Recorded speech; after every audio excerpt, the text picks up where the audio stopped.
On March 13th, 2013, the world turned its eyes toward Rome. In St. Peter's Square, thousands of pilgrims stood in the rain, waiting anxiously.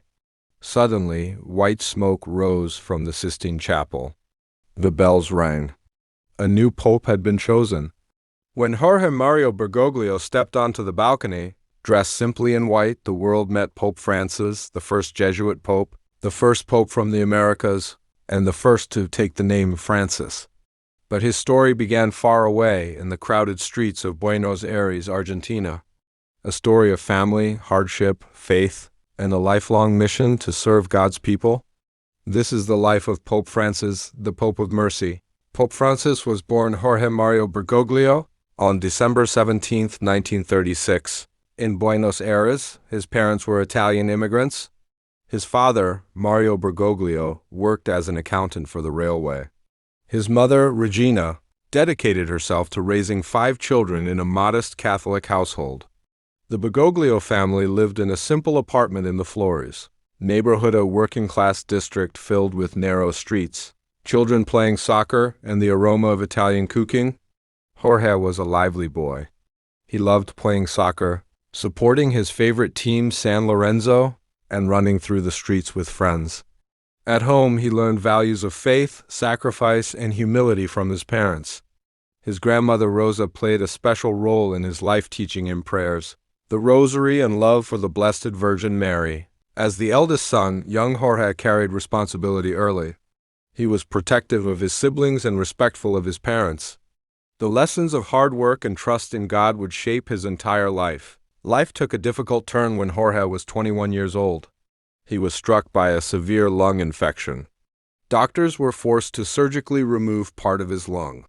The young man faced a long, painful recovery. Many thought this illness would end his dreams. But Jorge saw it differently. The sickness deepened his faith.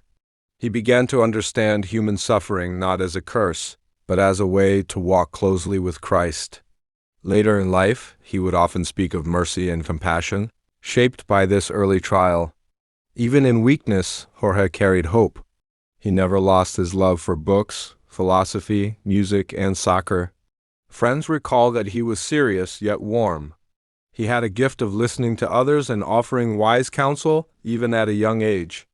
This time of sickness was not the end. It was preparation. God was shaping a shepherd's. Before entering the priesthood, Jorge pursued education.